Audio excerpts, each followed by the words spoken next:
এই যে বন্ধুরা শুনছো, নতুন নতুন রোমান্টিক ভালোবাসার গল্প পেতে ও শুনতে চাইলে আমাদের সাগর এডিটিং চ্যানেলটি সাবস্ক্রাইব করে বেল বাটনটি অন করে দিও। লাইক কমেন্ট করতে মোটেও ভুলবেন না কিন্তু। ধন্যবাদ সবাইকে। আদ্র ভাই কি করছো? ছাড়ো, সবাই দেখে ফেলবে। চুপ, আদর করতে দে তো। রুমে বসে বসে বিয়ের জন্য তৈরি হচ্ছিল মায়রা, তখনই কেউ তার রুমে প্রবেশ করে ধাম করে দরজাটা লাগায়। আয়নাতে সেই ব্যক্তির চেহারা দেখে তো মায়রার চক্ষু চড়ক গাছে, হাত পা প্রচন্ড পরিমাণে কাঁপছে। তার সাথে চোখ মেলাতে পারছে না, তাই মাথা নিচু করে রেখেছে। লোকটি দুই পায়ে এসে তাকে পিছন থেকে জড়িয়ে ধরে। এতে তার গরম নিঃশ্বাস মায়রার ঘাড়ে আশ্রয় পড়তেছে। তার চাপতারির স্পর্শে কেঁপে উঠছে মায়রা। লোকটি মায়রাকে আরেকটু শক্ত করে জড়িয়ে ধরলেন। এতে কাঁপাকাঁপিটা যেন মেয়েটার দ্বিগুণ হয়ে গেল। চোখ বন্ধ মেয়েটার, তাকানোর সাহস নেই।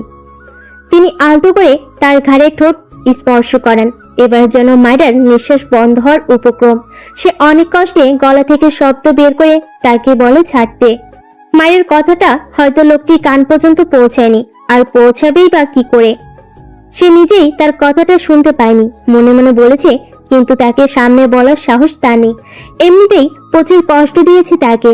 তিনি মায়রাকে আরো নিবিড়ভাবে জড়িয়ে ঘাড়ে নিজের মুখ গুজে দিলেন। সে আবার সাহস করে তার মুষ্ঠবদ্ধ হাতটা ছাড়ানোর চেষ্টা করলো, কিন্তু তিনি বলেন, ভুলেও হাত ছাড়ানোর চেষ্টা করবি না মায়েরা, এর ফল ভালো হবে না। তার হুমকি স্বরূপ কথাটা কাঁপিয়ে দিল মায়রাকে। চিৎকার করে কাঁদতে ইচ্ছে করছে, কিন্তু এখন যদি কান্না করে তাহলে আদ্র ভাইয়ের হাতে সেই বিখ্যাত চর খেতে হবে নিশ্চিত। তাই কিছু বলল না, মনে মনে আল্লাহকে ডাকতে লাগলো। তিনি এবার গম্ভীর কণ্ঠে বললেন, আমার মানা করা সত্ত্বেও বিয়েতে রাজি হয়েছিস কোন সাহসে? মায়ের এমন নীরবতা হয়তো তার ভালো লাগেনি, তাই তিনি তাকে ধমকে বললেন। কথা কানে যায় না, বোবা হয়ে গেছিস তুই? তার ধমক শুনে ফুপিয়ে কান্না করে দিল মায়রা।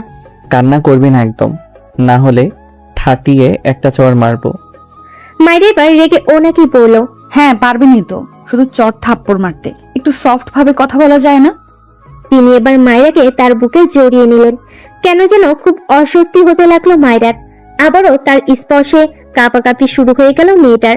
আজ এবার একটু নরম সুরে বললেন, আমার কথা কেন শুনিস না তুই? কেন বুঝিস না অতিরিক্ত চাই তোকে সবসময়? আমার কথা অমান্য করতে তোর ভালো লাগে না? মায়রা কিছু বলল না, কি বলা উচিত সে জানে না। তিনি এবার মায়রাকে নিজের বুক থেকে উঠিয়ে কপালে একটা চুমু দিলেন। মায়ের চোখ থেকে এক ফোঁটা জল গড়িয়ে পড়ল।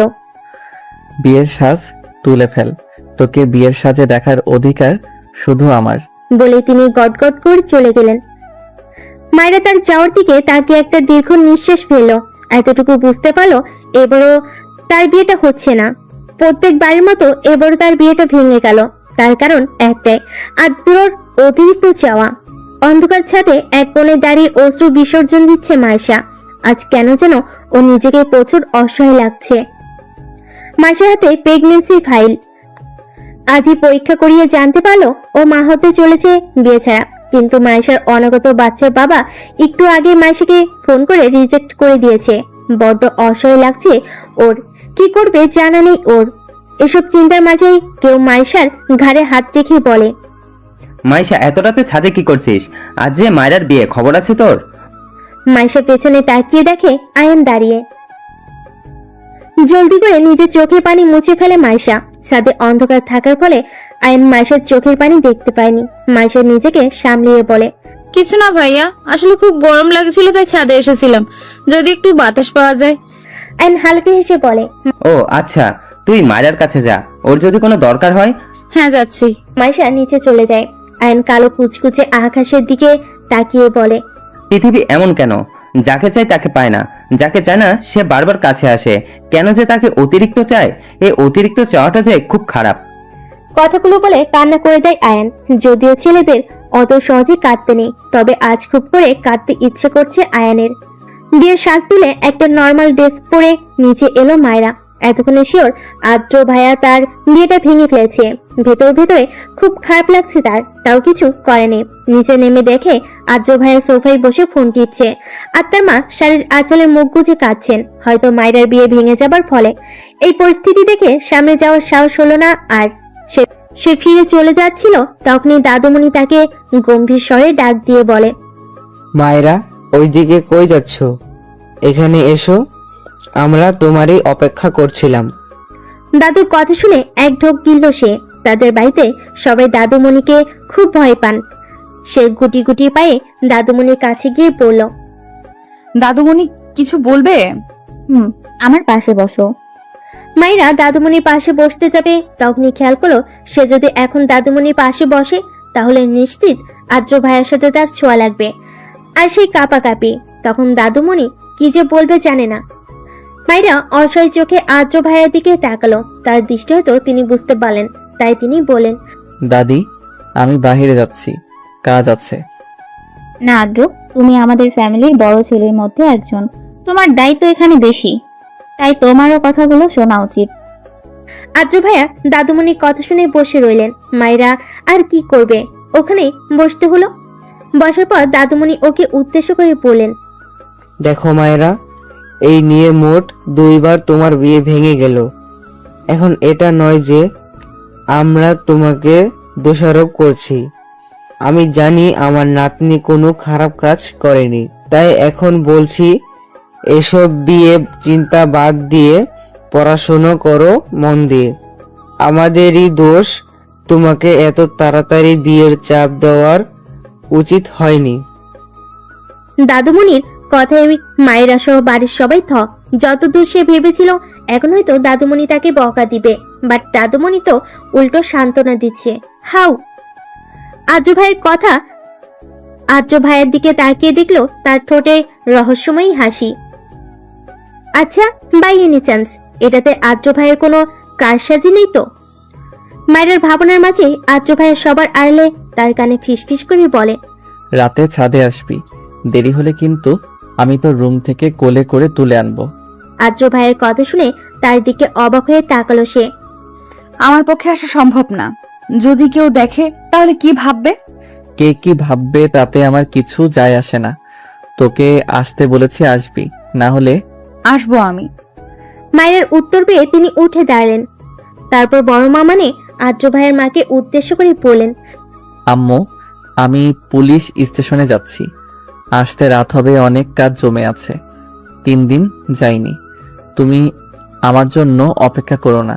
তারপর তিনি মায়ের দিকে তাকিয়ে বললেন, মায়েরা তো আছেই, ও তো বেশ রাত পর্যন্ত পড়ে, ওর থেকে চেয়ে নিব, কিছু লাগলে তুমি ঘুমিয়ে পড়িও। মায়েরা অসহায় চোখে আদ্র ভাইয়ের দিকে তাকিয়ে বলতে লাগলো, এই লোকটা কেন আমাকে অতিরিক্ত জ্বালায়? কেন? আমি এর থেকে দূরে থাকতে চাই, আর ইনি আরো কাছে আসতে চায়। অসহ্যকর লোক একটা। আদ্র ভাইয়ের কথা শুনে বড় মা বললেন, এখন কিছু খেয়ে যা, সকালে তো কিছু খাসনি। সমস্যা নেই, স্টেশনে গিয়ে খেয়ে নিব।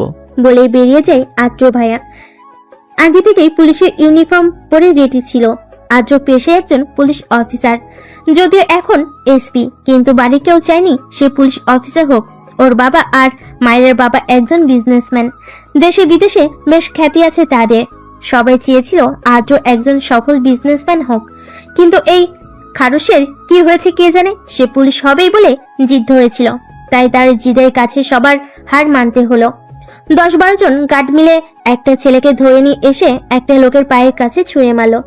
লোকটি ছেলেটির চুলের মুঠি ধরে উঁচু করে বলে, সাহস কিভাবে হয় তোর ওই মেয়েকে গুলি করতে চাস? ছেলেটি ব্যথায় ডুকরিয়ে ওঠে।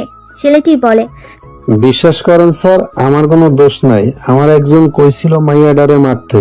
ছেলেটি রেগে জিজ্ঞেস করে, কে? আদনান মাহমুদ। লোকটি রেগে জিজ্ঞেস করে।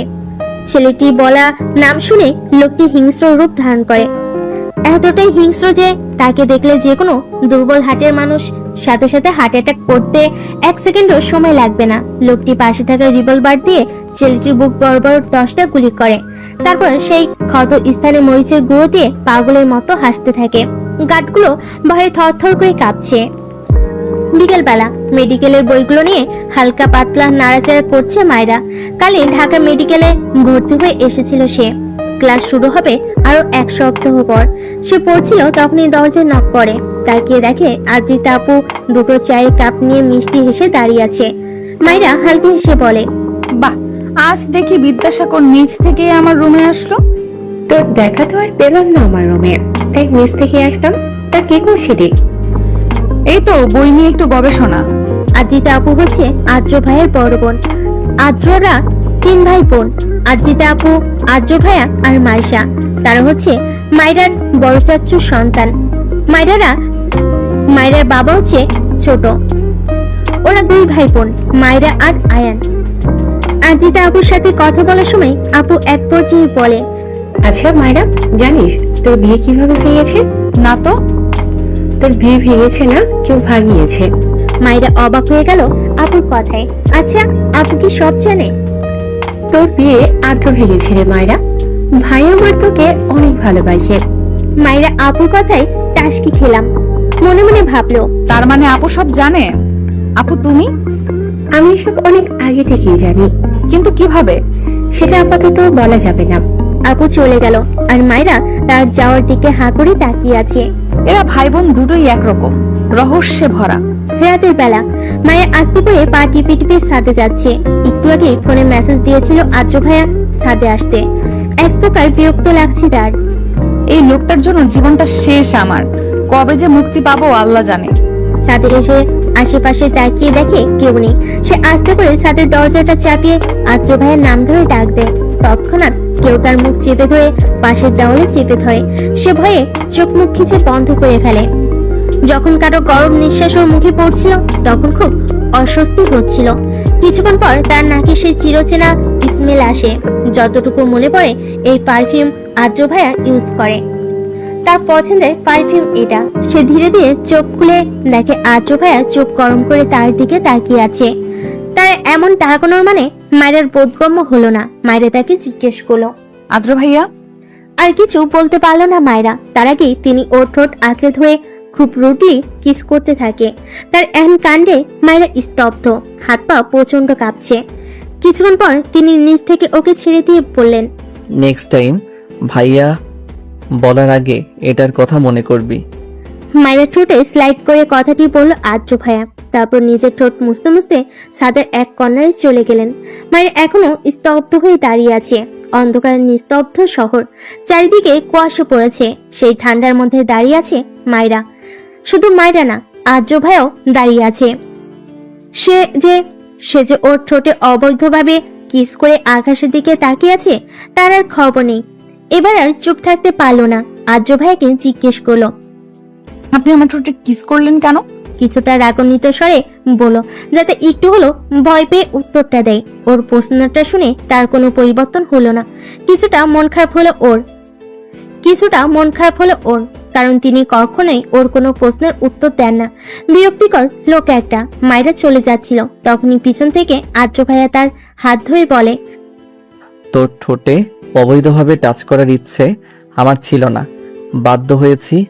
আর কখনো যেন তোকে আমাকে ভাইয়া বলে ডাকতে না দেখি। তার কথায় বেশ অবাক হলো মায়েরা। তাকে জিজ্ঞেস করলো, আপনাকে ভাইয়া ডাকবো না তো কি বলবো? তাছাড়া বাড়ির সবাই বা কি বলবে? আপনি তো আমার অনেক বড়, নাম ধরে ডাকলে কেমন দেখায়? মাত্র 9 বছরের বড় আমি তোর, আর নাম ধরে তো আর ডাকতে বলছি না।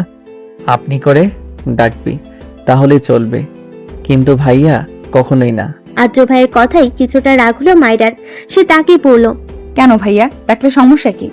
আমি তো আপনার কথাটা বলতে যাবে তার আগে তিনি ওর ঠোঁটে আঙ্গুল দিয়ে বলে, হুশ, তুই আমার বোন কখনই না। আমার নিঃশ্বাস তুই, আমার অক্সিজেন তুই, আমার বউ তুই। তার কথায় কিছুটা ঝটকা খেলো মায়েরা, কিন্তু পর মুহূর্তেই নিজেকে সামলে নিল। তিনি ওর থেকে কিছুটা দূরে দাঁড়িয়ে বললেন, আজকে শেষ, এরপর আর কখনো বৈধ অধিকার ছাড়া তোকে টাচ করব না। মায়েরা তার কথা শুনে মনে মনে বলে, সেটা হয়তো কখনোই হবে না আদ্র ভাইয়া, কারণ আমি চাই না অন্য কারোর ভালোবাসার মানুষ আমার স্বামী হোক। আপনি অন্য কারো, আমার না। কথাগুলো বলে আউড়িয়ে চোখ থেকে মায়ের পানি গড়িয়ে পড়ল। সাথে সাথেই মুছে নিল, কারণ এটা যদি আদ্র ভাইয়া দেখে তাহলে খবর আছে। তিনি এরকমই, চোখের পানি সহ্য করতে পারেন না। আদ্র ভাইয়ের মুখের দিকে তাকিয়ে দেখলো মুখটা কেমন যেন শুকিয়ে আছে। তখনই মনে পড়লো আদ্র ভাইয়া সকালে না খেয়ে বের হয়েছিলেন, আর বাইরে কিছু খেয়েছেন বলে মনে হয় না, কারণ তিনি খুবই রুচিবাহী মানুষ। মায়েরা তার কাছে এগিয়ে এসে বলল, আপনি তো সকালে কিছু খাননি, এখন একটু খেতে দেই। তুই খাবার রেডি কর, আমি আসছি। আচ্ছা, তাড়াতাড়ি আসবেন, বাইরে খুব ঠান্ডা। হুম। ছাদ থেকে নেমে এলো মায়েরা। টেবিলে থাকা খাবারগুলো চটপট করে ওভেন থেকে গরম করে প্লেটে বেড়ে নিল। কিছুক্ষণ পর আদ্র ভাইয়া নেমে আসলেন। তার চোখ দুটো বেশ লাল হয়ে আছে, হয়তো ঠান্ডার জন্য। তিনি এসে চেয়ারে বসতে বসতে মায়েরাকে উদ্দেশ্য করে বললেন, বাসার সবাই খেয়েছে? হুম। তুই খেয়েছিস? মায়েরা কি বলবে বুঝতে পারছিল না, কারণ সে এখনো খায়নি।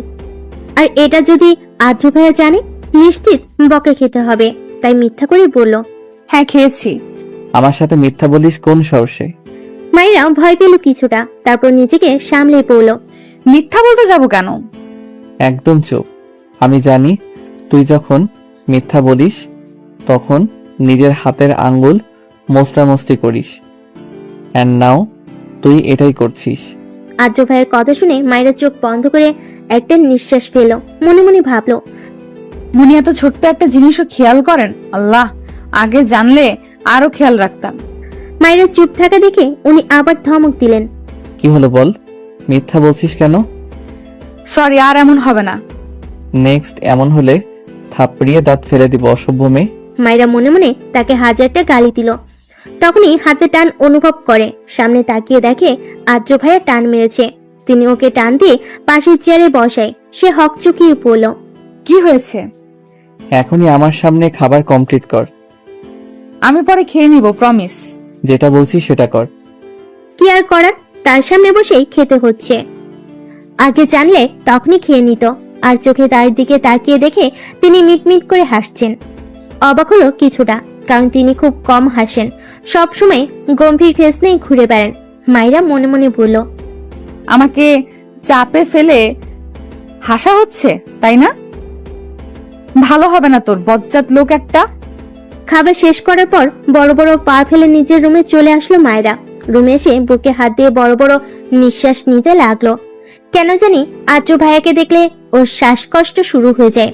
তার জন্যই তো সবসময় তার থেকে দূরে দূরে থাকে। কিন্তু মাঝে মাঝে দুর্ভাগ্যবশত তার সামনাসামনি হয়ে যায়, যেমনটা আজকে। যদিও বেশিরভাগ সময় আদ্র ভাইয়ের ডাকার কারণে তার সামনে যেতে হয়। মায়েরা বেডে লেপ মুড়ি দিয়ে শুয়ে পড়ল। হাত পা প্রচন্ড কাঁপছে। কেন কে জানে, আদ্র ভাইয়ের কারণে নাকি ঠান্ডার কারণে জানা নেই ওর। তবে এমন একটা ঘুম দরকার, গভীর ঘুম। সকালবেলা সকাল সকাল বেশ হইচইতে ঘুম ভেঙে গেল। রুম থেকে বাইরে গিয়ে দেখে ওদের বাড়িটাকে বেশ সুন্দর করে ডেকোরেশন করা হচ্ছে। মা, বাবা, বড় চেঁচা, বড় চাচি সহ সবাই ব্যস্ত। কিন্তু এত কিসের ব্যস্ততা তাদের? আর আজকেই বা কি যে বাড়ি ডেকোরেশন করা হচ্ছে? তখনই দেখলো তার মেজো চাচুর ছেলে সাদাব ঘুম থেকে উঠে চোখ টলতে টলতে ফুল নিয়ে যাচ্ছে। মায়েরা তাকে ডেকে বলল, ভাইয়া আজকে কি বাসায় কোনো ফাংশন? মায়ের কথা শুনে তিনি এমন একটা রিয়াকশন দিলেন যেন সে কোনো এক বড় পাপ করে ফেলেছে। মায়েরা তাকেই বলল, কি হলো ভাইয়া? তুই সত্যি জানিস না? আরে না, প্লিজ বলো না আজ কি। আদ্রিতার এঙ্গেজমেন্ট আজকে, ভুলে গেছিস নাকি? আপু যে চাকরি পেয়েছে। মায়েরা মাথা চাপিয়ে অপরাধমূলক হাসি হেসে পড়ল, একদম মাথা থেকে বেরিয়ে গেছে। তোর মাথায় থাকে কি? যা ফ্রেশ হয়ে নিজে ব্রেকফাস্ট করতে আয় জলদি। আসছি, যাও। সাদা ভাই সবার বড়, মানে আদ্রিতা আপু আর সে এক সমান। কিন্তু সে বিবাহিত। আদ্রিতা আপু বিয়ে করেনি, কারণ তিনি নিজ পায়ে না দাঁড়ানো পর্যন্ত বিয়ে করবেন না বলে জিদ করেছিলেন। আর পরিবারের কেউই তাকে বিয়ের জন্য চাপ দেয়নি। কাল আপু বেশ ভালো একটা চাকরি পেয়েছে, তাই হয়তো আজ এঙ্গেজমেন্ট করা হচ্ছে। পাত্র আগে থেকেই ঠিক করা। পাত্রের নাম রওশন, বেশ ভালো একজন লোক উনি। আপুকে বেশ ভালোবাসেন তিনি, তাই তো এতদিন বিয়ের জন্য চাপ না দিয়ে তার জন্য অপেক্ষা করেছে। মায়েরা ফ্রেশ হয়ে নিচে নেমে দেখলো অলরেডি সবাই খেতে বসে গেছে। সব চেয়ার পরিপূর্ণ, শুধু একটা চেয়ারই খালি, আর সেটা হচ্ছে আদ্র ভাইয়ের পাশের সিট। মায়েরাকে দেখে সাদিয়া ভাবি বলল, কি হলো মায়েরা, আদ্রর পাশে গিয়ে বসো। মায়েরা ভাবির দিকে অসহায়ভাবে তাকালো, কিন্তু কোনো কাজ হলো না। শেষে আদ্র ভাইয়ের পাশেই বসতে হলো। সাদিয়া ভাবি হচ্ছে সাদা ভাইয়ের একমাত্র প্রেয়সী, মানে বউ আর কি। বেশ ভালোবাসে তার একে অপরকে। খাবার টেবিলে বসা মাত্র মায়েরা বড় আম্মুকে বলে, বড় আম্মু, আমাকে খেতে দাও জলদি। বড় আম্মু মুচকি হেসে বললেন, দিচ্ছি বস। এটা মায়রার প্রত্যেক দিনের রুটিন, বড় আম্মুর হাতে খাওয়া। শুধু মায়রার না, মাইশারও একই অভ্যাস। কিছুক্ষণ পর মাইশা আসলো। ওর মুখটা বেশ মলিন দেখাচ্ছে, চোখের নিচে কালো দাগ পড়ে গেছে মনে হচ্ছে। কত রাত যেন ঘুমায়নি। মাইশা এসে চুপচাপ বসে নিজের প্লেট নিয়ে বলল, আমু খেতে দাও। ওর কথাই সবাই বেশ অবাক হলো, কারণ ও আর মায়রা কখনো নিজ হাতে খায়নি। সবসময় বড় আম্মুই তাদের খাইয়ে দেয়। সাদিয়া ভাবি মাইশাকে উদ্দেশ্য করে বলেন, কি হলো মাইশা, আজ আমুর কাছে খাবে না? মাইশা গম্ভীর কণ্ঠে বলেন, ভাবি আমি এখন বড় হয়েছি, তাই নিজের হাতেই খেতে পারি। মাইশার এমন অদ্ভুত আচরণে সবাই হতভম্ব। কেউ অতটা মাথা ঘামালো না, কারণ মাইশার মাঝে মাঝে এমন করে, পরে আবার নিজ থেকে ঠিক হয়ে যায়। খাওয়ার সময় মায়েরা মাইশাকে জিজ্ঞেস করলো, মাইশা, আমাদের তো ড্রেস কেনা লাগবে, তুই যাবি আমার সাথে শপিং এ? না তুই যা, ভাইয়ার সাথে আমার ভালো লাগছে না, আর আমার জন্য তুই ড্রেস চুজ করে আনিস। মাইশা কথাটা বলে খাবার শেষ করে চলে গেল। মায়েরা এক ঢোক কিনলো, কারণ এটা ভেবেছে তাকে আদ্র ভাইয়ের সাথে একা একা যেতে হবে। মায়েরা বড় আম্মুকে বলল, বড় আম্মু তুমি চলো না আমার সাথে প্লিজ। না রে, আমাকে আজকে একটু বাইরে যেতে হবে, তোর চাচুর দরকার আছে। মায়েরা সবাইকে জিজ্ঞেস করলো, কিন্তু তারা সবাই না করে দিল। কি আর করার, শেষে আদ্র ভাইয়ের সাথেই যেতে হচ্ছে। মায়েরা রেডি হয়ে নিচে নেমে দেখে আদ্র ভাইয়া ফোনে কথা বলছে। তাকে ডিস্টার্ব করলো না। তিনি কথা বলা শেষ করে মায়েরাকে বললেন, রেডি হয়েছিস? আচ্ছা চল। তারপর বেরিয়ে গেল তারা। গাড়িতে বসা মাত্র মায়েরা সবসময় ঘুম চলে আসে, কিন্তু আজ আর ঘুম আসেনি আদ্র ভাইয়ের কারণে। শপিং মলে পৌঁছে তিনি মায়েরার হাত ধরলেন। মায়েরা ভোর কুচকে তার দিকে তাকালো। কি হলো? তিনি কিছু না বলে ওর হাত ধরে সামনে নিয়ে যেতে লাগলেন। তারপর একটা দোকানের ভিতর ঢুকে পড়লেন। ড্রেস দেখান। তার কথাটা শেষ না হওয়া মাত্রই দোকানের সকল স্টাফরা পুরো মার্কেটের অর্ধেক জামা এনে মায়েরা সামনে রাখলো। মায়েরা অবাক হয়ে তার দিকে তাকালো। তিনি পায়ের উপর পা তুলে বললেন, চুজ কর জলদি। মায়েরা নিজের মন মতো কয়েকটা ড্রেস নিল, তারপর তাকে বলল, হয়ে গেছে। তিনি মায়েরার হাতের দিকে তাকিয়ে পড়লেন, মাত্র 2টা? আর লাগবে না। আদ্র ভাইয়া মায়েরার কথা শুনে পিছন গিয়ে প্রায় 7-8টার মতো ড্রেস এনে দোকানের মালিককে বললেন, সব প্যাক করে দিন। মায়েরা অবাক হয়ে তার দিকে তাকিয়ে আছে। শপিং মল থেকে বেরানোর পর ওর চোখ পড়লো ফুচকার দিকে। সে আদ্র ভাইয়ের দিকে অসহায় ভাবে তাকিয়ে বলল, আমি ফুচকা খাবো। রেস্টুরেন্ট থেকে কিনে দিব। এখানকার ফুচকা ভালো না, পেট খারাপ হবে। কিন্তু মায়েরা তো জেদ ধরে বসেছে যে সে এখানকার ফুচকাই খাবে। অবশেষে তিনি রাজি হলেন। ফুচকার দোকানে গিয়ে ওর মাথায় একটা দুষ্টু বুদ্ধি এলো। ও আদ্র ভাইয়ের দিকে তাকে একটা মুচকি হাসি দিল। তিনি ভুল কুচকালেন। ও মনে মনে বলল, এবার বুঝবেন আমাকে জ্বালানোর মজা। আদ্র ভাইয়া ওর মুচকি হাসি দেখে ভুরু কুচকালেন। তিনি ওকে কিছু বলতে যাবেন, তখনই তার ফোনে কল আসে। তিনি ফোন রিসিভ করে পাশে চলে যায়। আদ্র ভাইয়া যাওয়ার পর মায়েরা জলদি করে ফুচকা বিক্রি করা মামাটাকে বলল, মামা, 1 প্লেট অনেক বেশি ঝাল দিয়ে বানাবেন, যাতে খেয়ে কান্না করে দেয়। ওর কথা শুনে লোকটি হতভম্ব হয়ে যায়। তিনি বলেন, কি কো মামা, এত ঝাল খাইতে পারবা? আরে মামা, এটা আমার জন্য না, আমার সাথে যে লোকটি এসেছে তার জন্য। আসলে তার মুখে কোনো স্বাদ নেই, তাই ডক্টর বলেছে তাকে বেশি করে ঝাল খাওয়াতে, তাহলেই স্বাদ ফিরে আসবে। কিন্তু তিনি মানতেই চায় না, তাই আর কি। ওর কথাটা তিনি বিশ্বাস করে ফেললেন। তিনি বলেন, আচ্ছা মা। মায়েরা মনে মনে বেশ হাসলো। আদ্র ভাইয়ের কি হবে তা ভাবতেই ওর বেশ হাসি পাচ্ছে। কিছুক্ষণ পর আদ্র ভাইয়া আসলেন। ওর প্লেটে 2টা ফুচকা দেখে তিনি চোখ ছোট ছোট করে জিজ্ঞেস করলেন, 2 প্লেট খেতে পারবি? মায়েরা মিষ্টি এসে উত্তর দিল, আমি কেন, আপনিও খাবেন, তাই তো 2 প্লেট অর্ডার দিলাম। তিনি আবারও নাক সিটকিয়ে বললেন, কখনো না, আমি এসব ফুটপাতের খাবার খাই না। প্লিজ আদ্র, আমার একটা রিকোয়েস্ট রাখবেন না? মায়ের কথা শুনে ওর হাত থেকে প্লেট নিয়ে বলে, খাচ্ছি, বাট আজকেই লাস্ট এন্ড তোর জন্য। ওকে। তিনি চামচ দিয়ে একটা ফুচকা মুখে দেওয়ার পরই কেমন যেন কেঁপে উঠলেন। বুঝে গেল ঝালটা বেশি দেওয়া হয়েছে। কিন্তু অদ্ভুত ভাবে তিনি একবারও থামলেন না। গপ গপ করে এক একটা ফুচকা খেতে লাগলেন। মায়ের আর ফুচকা বিক্রেতা মামা অবাক হয়ে তাকিয়ে আছে। আদ্র ভাইয়ের চোখ মুখ সহ নাকের ডগা পুরো লাল হয়ে আছে, তাও তিনি থামছেন না। ওনার মুখ এতটাই লাল বর্ণ ধারণ করেছে যে সুই দিয়ে খোঁচে দিলে রক্ত পড়া শুরু করবে নিশ্চিত। মায়েরার এবার বেশ ভয় হলো, তার কাছে গিয়ে পড়ল। প্লিজ থামুন, আপনার চোখ মুখ লাল হয়ে গেছে। বাট তিনি কোনো রেসপন্স করলেন না। পুরো প্লেট শেষ করে ওর হাতে 1000 টাকার নোট ধরিয়ে দিয়ে বললেন, তোর খাওয়া শেষ হলে পে করে আসিস, আমি গাড়িতে বসছি। বলেই চলে গেলেন। মায়েরা চটজলদি করে পে করে দিল। আপাতত ওর খাওয়ার রুচি নেই। কে জানে ওদিকে আদ্র ভাইয়ের কি অবস্থা। গাড়িতে গিয়ে নিজের সিটে বসলো। আদ্র ভাইয়ের দিকে তাকিয়ে দেখলো তিনি নিজের সিটে হেলান দিয়ে জোরে জোরে নিঃশ্বাস নিচ্ছেন আর একটু পর পর পানি খাচ্ছেন, কিন্তু কোনো কাজ হচ্ছে না। ঝাল এতটা বেশি দেওয়া হয়েছে যে আদ্র ভাইয়ের অবস্থা আরো খারাপ হয়ে যাচ্ছে। আদ্র ভাইয়ের অবস্থা দেখে চোখে পানি চলে আসলো মায়রার। মনে মনে অনেক অনুশোচনা হচ্ছে, কেন যে এমন করলো। মায়রা আর সহ্য করতে পারছিল না তার এমন অবস্থা, তাই চোখ বন্ধ করে নিজেকে শক্ত করে নিল। তারপর নিজের সিট বেল্ট খুলে তার ঠোঁট দুটো আঁকড়ে ধরে যতটুকু সম্ভব তার ঝাল কমানোর চেষ্টা করলো। ওর এমন কাজে আদ্র ভাইয়া চোখ বড় বড় করে তাকিয়ে আছেন ওর দিকে। হয়তো কখনো আশা করেনি ও এমন কিছু করবে।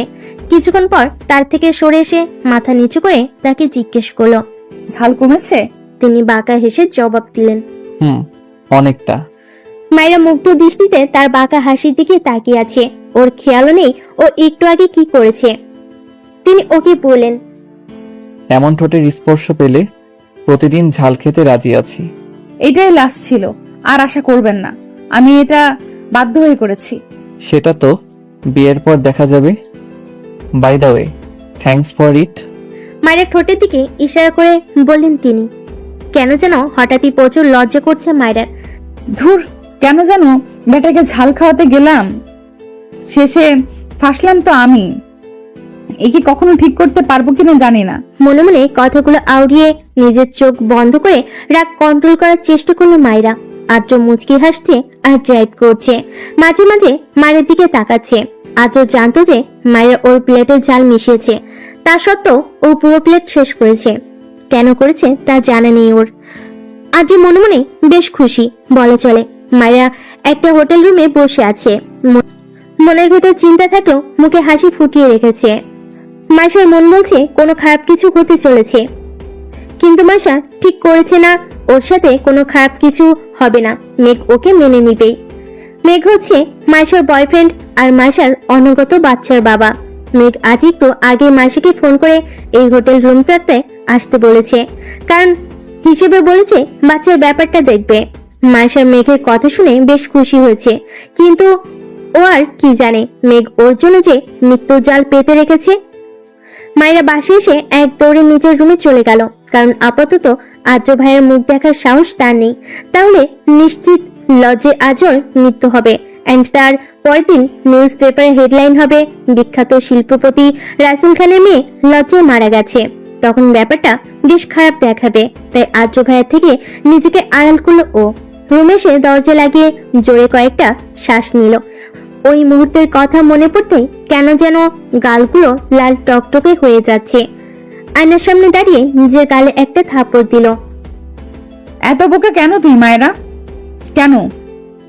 শুধুমাত্র তোর জন্য আজ এই পরিস্থিতি হলো। ইস, কে জানে কালকে সকালবেলা আদ্র ভাইয়ের সামনে কিভাবে মুখ দেখাবো। হিংস্র সেই লোকটি টেবিলের উপর পা তুলে বসে আছে, হাতে রিভলভার নিয়ে এসে এক গভীর চিন্তায় মগ্ন।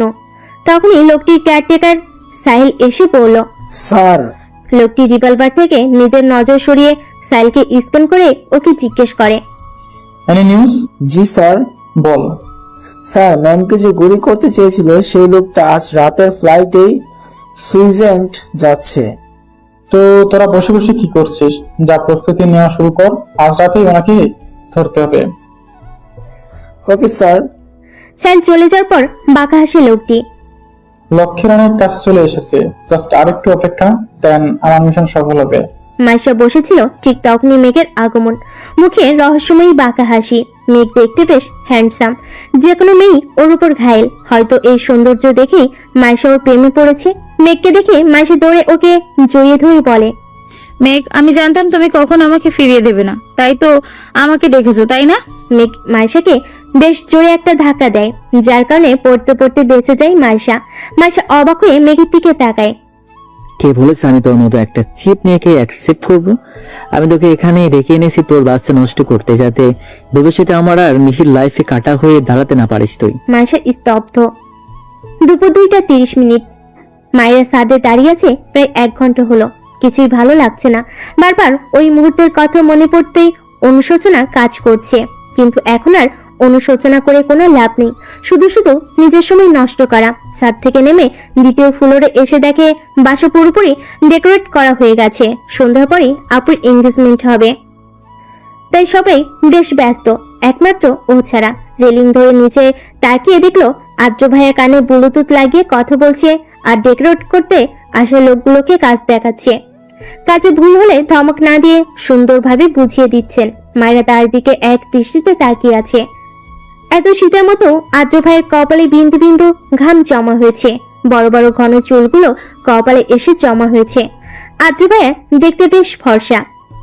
শুধু তিনিই না, ওদের ফ্যামিলির সবাই বেশ ফর্সা, কিন্তু তিনি একটু বেশি ফর্সা। আদ্র ভাইয়ের ডান গালে একটা তিল আছে, যেটা মায়েরার উইকনেস। মাঝে মাঝে ওর মনে হয় টুপ করে তার তিলে একটা চুমু দিয়ে দিই। এসব ভাবতে ভাবতে দেখলো তিনি ওর দিকে তাকিয়ে মুচকি হাসছেন। মায়েরা আর তার চোখাচোখি হওয়া মাত্রই একটা চোখ টিপ দিলেন তিনি। মায়েরা এক দৌড়ে নিজের রুমে চলে গেল। মনে মনে বলল, এই লোকটা এত খারাপ কেন? সব সময় আমায় লজ্জায় ফেলে দেয়। আদ্র দাঁড়িয়ে দাঁড়িয়ে মুচকি হাসছিল। তখনই পেছন থেকে সাদা পেশে ওর পিঠে চাপড় দিয়ে বলে, বাহ, আজকাল দেখি একা একা হাসা হচ্ছে। তা কই, আমি যখন বলি একটু হাসতে তখন তো হাসিস না, ব্যাপার কি? আদ্র নিজের মাথা চুলকিয়ে বলে, নাথিং। সাদাব দুষ্টু হেসে বলে, প্রেমে পড়েছিস নাকি? সাদেবের কথা শুনে আদ্র একটা কাশি দেয়, তারপর বলে, কি আবল তাবল বলছিস ভাই? প্রেমে পড়বো তাও আমি? ইম্পসিবল। তুই যে প্রেমে পড়েছিস তা আমি জানি, এবং কার প্রেমে পড়েছিস তাও জানি। কার? আমার পিচ্চি বোন মায়রার। আদ্র চমকিত। এদিকে মেঘের কথা শুনে মার্শার চোখে পানি এসে গেছে। ও বলে, তার মানে তুমি আমাকে ভালোবাসো না? মেঘ তাচ্ছিলের হাসি দিয়ে বলে, মেঘ তোকে ভালোবাসবো?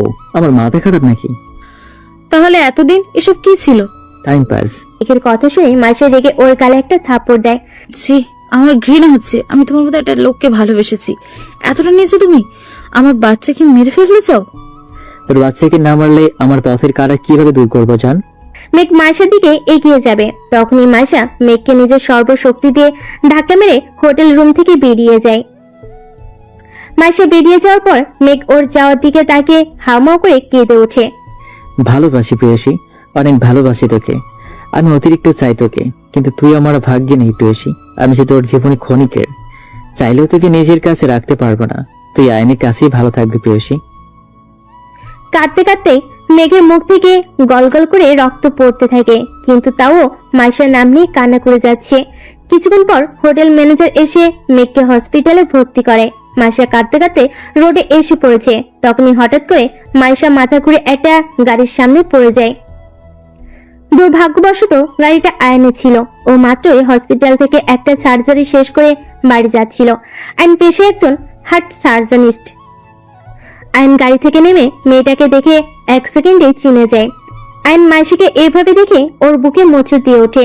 আইন জলদি করে মাইশার কাছে গিয়ে ওকে কোলে করে গাড়িতে বসিয়ে জ্ঞান আনার চেষ্টা করে, কিন্তু মাইশা কোনো রেসপন্স করে না, কারণ মাইশার শরীর বেশ দুর্বল ছিল। আইন মাইশাকে হসপিটালে নিয়ে যাওয়ার জন্য সিদ্ধান্ত নেয়। রুমে বসে বসে ড্রেস চুজ করছিল মায়েরা, কিন্তু একটা ড্রেসও পছন্দ হচ্ছিল না। আর এদিকে একটু পরেই ফাংশন শুরু হবে। একটা ড্রেসও মন মতো পাচ্ছি না, কি যে করি। তখনই দরজা খোলার আওয়াজ পেল। পিছনে ঘুরে দেখে আদ্র ভাইয়া দাঁড়িয়ে, হাতে কিছু ব্যাগ আছে তার। মায়েরা আদ্র ভাইয়াকে দেখে বেশ অবাক হলো, কারণ তিনি কখনোই ও রুমে আসেন না। আজ হয়তো প্রথম আসলো। আরেকবার যখন এসেছিল বিয়ের জন্য রেডি হচ্ছিল, ওইটা আপুর রুম ছিল। আপনি এখানে? কোনো কিছু লাগবে? তাহলে কিছু দিতে এসেছি। কি? আদ্র ভাইয়া ওর সামনে এসে সামনে বসা ছোট ছোট চুলগুলোকে কানে পিঠে গুঁজে দিলেন। মায়েরা আর বেশে আর লজ্জায় চোখ বন্ধ করে নিল। তিনি ওর হাতে তার আনা ব্যাগগুলো ধরিয়ে দিয়ে বললেন, এখানে কিছু ড্রেস আছে, আজকের ফাংশনে এটাই পরবি। আচ্ছা, তিনি মায়ের গাল দুটো ধরে কপালে একটা চুমু দিয়ে গটগট করে বেরিয়ে গেলেন। মায়ের এখনো চোখ বন্ধ করে আছে। তিনি যাওয়ার পর চোখ খুলে একটা প্রশান্তির শ্বাস নিল। আদ্র ভাইয়া সামনে থাকলে কেন যেন ওর লজ্জায় মরে যেতে ইচ্ছে করে, জানা নেই কেন। তার দেওয়া ব্যাগগুলো খুলে দেখতে লাগলো। ব্যাগের ভেতরে ড্রেসগুলো দেখে ওর চক্ষু চড়ক গাছে। আদ্র ভাইয়ের চয়েস এতটা ভালো জানা ছিল না ওর। ব্যাগের ভিতরে একটা ডার্ক নীল কালারের গাউন ছিল। পুরো গাউনে নীল আর সাদা কালারের স্টোন বসানো, বেশ সুন্দর দেখতে গাউনটা। আদ্রিতা রুমে বসে বসে অস্থির ভাবে পায়চারি করছে। বেশ অস্থির এবং নার্ভাস ফিল হচ্ছে ওর, কারণটা যে একমাত্র রওশন, তা ও জানে। এতদিন পর রওশনের সামনাসামনি হবে ভাবতে লজ্জায় কুকড়ে যাচ্ছে ও। আদ্রিতার রওশনের বিয়ে পারিবারিকভাবে ঠিক হলো। রওশন ওকে পাগলের মতো ভালোবাসে। রওশনের আদ্রিতার সাথে করা আচরণগুলো দেখলে মনে হবে ওরা আগে থেকেই পরিচিত। আদ্রিতা যে রওশনকে পছন্দ করে না এমনটা না, আদ্রিতাও রওশনকে ভালোবেসে ফেলেছে ওর পাগলামোগুলো দেখে। এতদিন রওশনের সাথে যোগাযোগ হয়নি, এর কারণটাও আদ্রিতাই চেয়েছিল যে বিয়ের আগে এবং যতদিন পর্যন্ত ওর চাকরি হবে না ততদিন পর্যন্ত কথা বলা যাবে না। রওশনও সাদরে গ্রহণ করেছিল আদ্রিতার সিদ্ধান্ত। আজ প্রায় 4 বছর আবার পুনরায় দেখা হতে যাচ্ছে ওদের। সন্ধ্যায় মায়েরা রেডি হয়ে নিচে নামতে আদ্র ভাইয়াকে দেখে কিছুটা টাসকি খেলো, কারণ আদ্র ভাইয়ের ড্রেস আর ওর ড্রেসের কালার একদম ম্যাচ। আর স্পেশালি আদ্র ভাইয়াকে বেশ হ্যান্ডসাম লাগছে। মায়েরাকে দেখে আদ্র হা করে ওর দিকে তাকিয়ে আছে। তখনই পিছন থেকে ওর ফ্রেন্ড রাহুল ওকে ধাক্কা দিয়ে বলে, এভাবে দেখিস না, ভাবির নজর লেগে যাবে। বলেই বাকি সব সহ ওরা হেসে দেয়। আদ্র রাহুলের দিকে চোখ গরম করে তাকায়। এদিকে মায়ের দিকে একজন লোভাতুর দৃষ্টি নিক্ষেপ করে তাকিয়ে আছে, কিন্তু মায়েরা সেই লোকটিকে লক্ষ্য করেনি। লোকটি শয়তানি হাসি দিয়ে বলে, আজ রাতে একে আমার চাই। মায়েরা আদ্র ভাইয়ের থেকে চোখ সরিয়ে স্টেজে আদ্রিতা আপুর দিকে গেল। রওশন ভাইয়েরা এখনো আসেনি। আপু কখন থেকে একা বসে আছে। মায়েরা আপুর কাছে গিয়ে বলল, আপু। আপু মায়ের দিকে তাকিয়ে মুচকি হাসি দেয়, তারপর বলে, আজকে তোকে অনেক সুন্দর লাগছে মায়েরা, ড্রেসটা বেশ সুন্দর। আঁটু দিয়েছি বুঝি? দেখেছিস আমার ভাইয়ের চয়েস কতটা বেটার? ও আপু, এসব কথা রাখো তো। কেন, বরের কথা বলাতে লজ্জা লাগছে বুঝি? মায়েরা কিছু না বলে মাথা নিচু করে নেয়। মায়েরা আর আদ্রিতা কথা বলছিল, তখনই ওই লোকটা আসে যে কিনা মায়ের দিকে লোলুপ দৃষ্টিতে তাকিয়েছিল। তিনি এসে মায়েরার গা ঘেঁষে দাঁড়ান। মায়েরার বেশ অস্বস্তি হচ্ছে লোকটার কারণে। লোকটি আদ্রিতার উদ্দেশ্যে বলে, কেমন আছো আদ্রিতা? জি আলহামদুলিল্লাহ। আমাকে চিনতে পেরেছো? আপনি রওশনের ফ্রেন্ড না, রাহুল না? লোকটি আদ্রিতার সাথে কথা বলার পর মায়ের দিকে বাজে দৃষ্টিতে তাকায়, কিন্তু ও কিছু বলতেও পারছিল না রওশন ভাইয়ের বন্ধু বলে। লোকটি আদ্রিতা আপুকে জিজ্ঞেস করে, তা এই সুন্দরীটা কে? আমার চাচাতো বোন। ওনারা দুজন কথা বলছিল, তখনই আদ্র ভাইয়ের আগমন ঘটে। মায়েরা মনে মনে প্রশান্তির শ্বাস ফেলে। আদ্র ভাইয়াকে দেখা মাত্রই রাহুল নামে লোকটা বলে, তুমি আদ্র না? জি। কেমন আছো? এই তো, আপনি? ভালো। আচ্ছা, আপনার কথা বলুন, আমার মায়েরার সাথে একটু কাজ আছে। কথা শেষ না করা মাত্রই তিনি মায়ের হাত টেনে রাহুলের কাছ থেকে সরিয়ে নেয়। আদ্র ভাইয়া মায়েরাকে বাসার ছাদে এনে দেওয়ালে চেপে ধরে জিজ্ঞেস করে, তুই ওই লোকটার গা ঘেঁষে কেন দাঁড়িয়েছিলি? মায়েরা কাঁপা কাঁপা কণ্ঠে বলে, আমি কই দাঁড়ালাম, তিনিই তো এসে আমার গা ঘেঁষে দাঁড়িয়ে আমাকে কেমন বাজে দৃষ্টিতে দেখছিলেন। কি? আজকে তো ওই লোকটাকে মেরেই ফেলবো। আদ্র ভাইয়া কথাটা বলে নিচে যাচ্ছিল, তখনই মায়েরা পিছন থেকে তার হাত টেনে বলে, আপুর এঙ্গেজমেন্টে কোনো সিক্রেট করবেন না প্লিজ। তো তুই কি বলছিস? ওই লোকটাকে ছেড়ে দিব আমি? ইম্পসিবল। ছাড়তে তো বলছি না, জাস্ট ফাংশনটা শেষ হতে দিন। আপু না হলে অনেক কষ্ট পাবে। আদ্র ভাইয়া মায়ের কথা শুনে কিছু একটা ভাবলেন, তারপর ওকে উদ্দেশ্য করে বললেন, ঠিক আছে, বাট পুরো ফাংশনে তোকে আমার সাথে থাকতে হবে। আচ্ছা। আদ্র ভাইয়া মায়ের হাত ধরে নিচে নেমে গেলেন। মায়েরা মনে মনে ভাবলো, যাক, সিনক্রেট থেকে তো বাঁচা গেছে, ফাংশনের পরেও সামলে নেওয়া যাবে। নিচে আসা মাত্রই রাহুল মায়েরাদের দিকে এগিয়ে আসে। তাকে দেখা মাত্রই আদ্র ভাইয়ের চোখগুলো লাল টকটকে হয়ে যায়। মায়ের ভয় হচ্ছে যদি আদ্র ভাইয়া তার রাগ কন্ট্রোল করতে না পারে তখন কি হবে। রাহুল এগিয়ে এসে বলে, আরে তোমরা কই ছিলে? ফ্যাশন তো শুরু হয়ে গেছে। আর্য ভাইয়া দাঁতে দাঁত চিপে বলে, আমাদের একটু কাজ ছিল। ও তা মায়েরা, তোমার সাথে তো পরিচিত হওয়া হয়নি, চলো একটু পাশে গিয়ে কথা বলি। মায়েরা কিছু বলতে যাবে তার আগে আর্য ভাইয়া গট গট করে বলতে থাকে, ওর ফুল নেম তাহিরা ইসলাম মায়রা, এবার মেডিকেল ফার্স্ট ইয়ারে পড়বে। ও এই বাড়ির সর্বকনিষ্ঠ মেয়ে, বয়স 18 হবে আর কয়েক মাস পর। ও অনেক ভদ্র মেয়ে, কোনো ছেলের সাথে কথা বলা পছন্দ করে না, শুধুমাত্র কাজিন ছাড়া। আর কিছু জানার থাকলে আমাকে জিজ্ঞেস করবেন। থ্যাঙ্কস। আর্য ভাইয়া কথাগুলো বলে মায়ের হাত ধরে সামনে নিয়ে যায়। মায়েরা পিছে তাকিয়ে দেখে রাহুল ওর দিকে ভেবা চেকা খেয়ে তাকিয়ে আছে। ওর বেশ হাসি পেল, তাই ফিক করে হেসে দিল। ওকে হাসতে দেখে আর্য ভাইয়া ভুরু কুচকে জিজ্ঞেস করলেন, হাসছিস কেন? এমনি। মায়েরা আর আর্য ভাইয়া স্টেজে গিয়ে দেখে রওশন ভাইয়া আর আরজিত আপু কথা বলছে। ওদের দেখা মাত্রই রওশন ভাইয়া মুচকি হাসি দেয়, তারপর বলে, কেমন আছেন আপনার লাভ বার্ডস? রওশন ভাইয়ের কথা শুনে মায়েরা অবাকের চরম পর্যায়ে। মনে মনে ভাবলো, তার মানে রওশন ভাইয়াও জানে। হায় আল্লাহ, না জানি আরো কত লোক জানে। যদি একবার এই কথা তুর্নার কানে যায় তাহলে তো। তুন্নার কথা মনে করতেই কপালে বিন্দু বিন্দু ঘাম জমা হয় মায়রার।